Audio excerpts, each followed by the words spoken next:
Um, Lessons that I learned was, I wouldn't say lessons, but I would talk about the positives. Very pleased to see Kedar bat the way he did. Very pleased to see Hardik the way he performed with bat and ball. Very pleased to see UV and Mahi bat together again and string in that big partnership. So I think a lot of positives for us as a team, and even Bhuvi with the ball in the second game, to win that game for us, to pull it back was outstanding when it was difficult to grip the ball. And even today the partnership was outstanding between Kedar and Hardik after being 170 odd for 5, all experienced guys back. But I think these guys have shown character and stuck it out whenever we've been under pressure, and that for me is the standout from this series as a captain, the way the relatively newer guys have performed and the way MS and UV have come back into their own. A word on Hardik, MS during his captaincy, towards the end of his captaincy, he's spoken about the need for having a fast bowling all-rounder in the side. A few other guys have been tried, but it's not worked out as well. So, a word on looking at Hardik in that role, and how do you see that? Well, it's really helpful. I mean, if you see all the teams around the world, they have a fast bowling all-rounder which gives them a lot of balance. Allows you to play that extra batsman, I guess. Allows you to still play 2 spinners, 2 seamers, and then, if the guy's good enough, he does the job for you. I think he bowled really well in the first and the third game. Even today, he picked up 3 wickets and he bowled really good areas. He was one of the few bowlers for us who was hitting the deck hard and getting purchase off it. And with the bat as well, he's got good instinctive play, and now he's getting more smarter and intelligent with more games that he plays. And we spoke to him about not being too aggressive or reckless initially, and then he understands the importance of rotating strike and understanding when to score a boundary or hit the big shot. So he brings great balance to the side, I must say.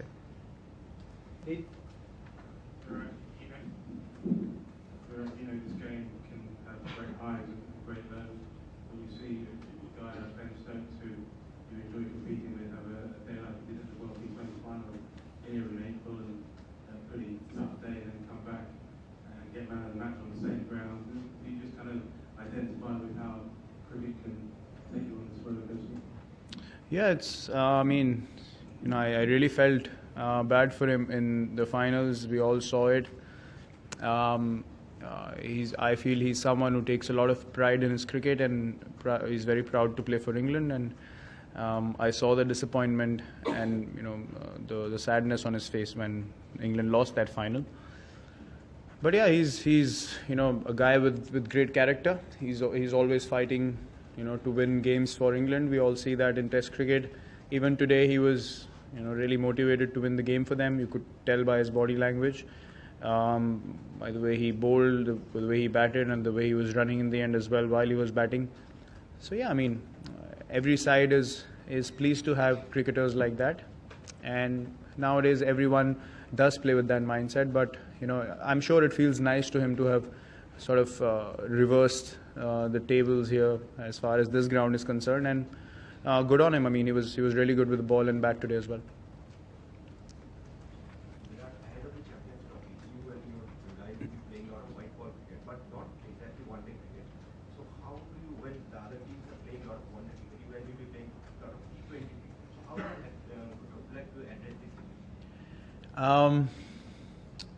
It's not such a bad thing. I think the more T20 cricket we play, we're going to get better at the death bowling.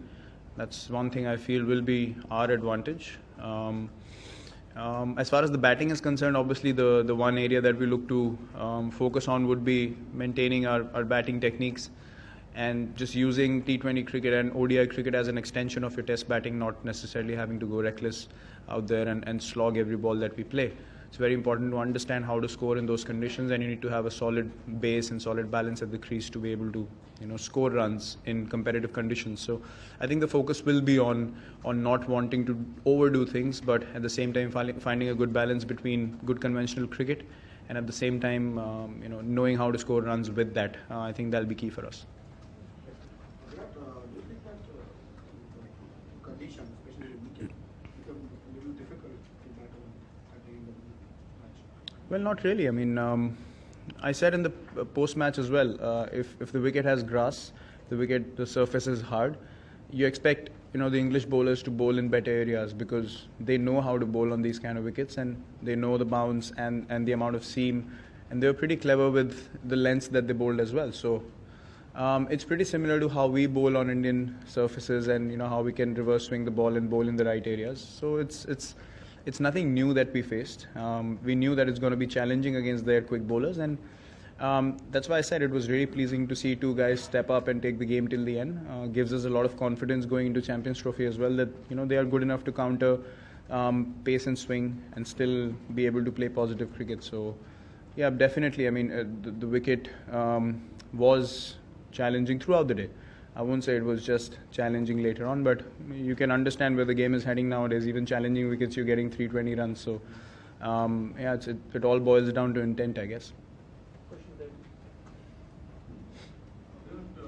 Even though it was getting close in the end, how much do you think Ben Stokes' batting in particular was during the middle overs? Because Hardik was picking wickets at that time, removing the set batsman, but he made sure England stayed till the end and scored 300. Well, I think we controlled them really nicely till about the 45th over. But with they bat till 10. I mean, David Willey comes in at 10. They're a very explosive one-day side. So the series makes it all the more special, knowing that we're up against a side which probably has the best balance going around in ODI cricket at the moment. If you have people batting till 10, if you have guys, as batting or bowling all-rounders, getting you 5 quicks in a wicket that helps the fast bowlers, that gives great balance to the side. Spinners not having to bowl too much with the wet ball. So yeah, considering that, I think we really bowled well till the 45th. We expected them to come hard in the last 5, and I was pretty happy as a captain with what England scored by the end of 50 overs. With the bat, yes, we could have made our partnerships bigger, especially mine and Yuvi's. Maybe the game would have been different, but as I said, I mean, situations are very different in cricket than what you expect them to be sometimes. But two youngsters stepping up, that was even more special for me to see, rather than experienced guys taking the team through. I think it was an opportunity for them, and they played really, really well. Do you feel a slight pinch that the fact that England has scored 300 plus runs in all the matches? So do you have slight worry as far as the bowling department is concerned? Not at all. We've chased them down twice. I mean, we've scored more than them twice.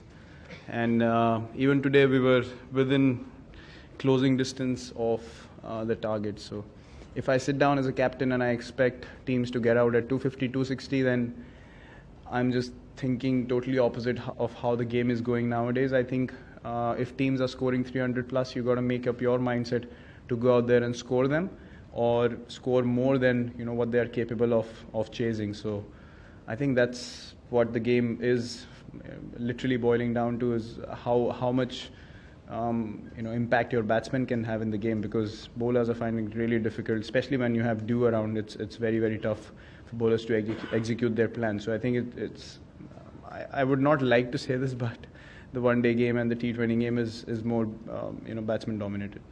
Last question. Virat bhai, Champions Trophy से पहले ये last series था.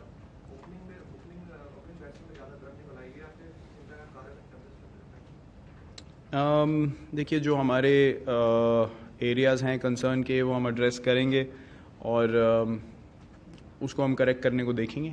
जो हमने पहले बात करी कि पहले हमारा ओपनिंग प्रॉब्लम नहीं था, हमारा प्रॉब्लम था मिडिल ऑर्डर, अभी वो सॉर्ट आउट हुआ है. ओपनर्स हमारे पास अच्छे हैं. ऐसा नहीं है कि हमें ओपनर्स ढूंढने हैं, आपको कभी कभी चांस देना होता है लोगों को कि फॉर्म में वापस आएँ.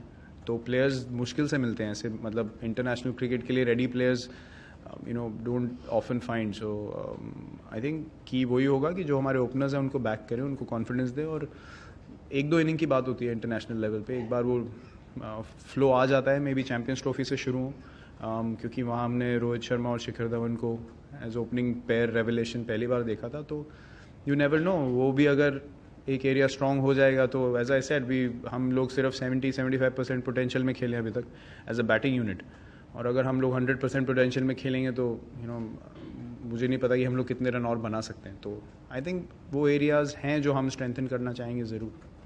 Thank you very much. Thank you.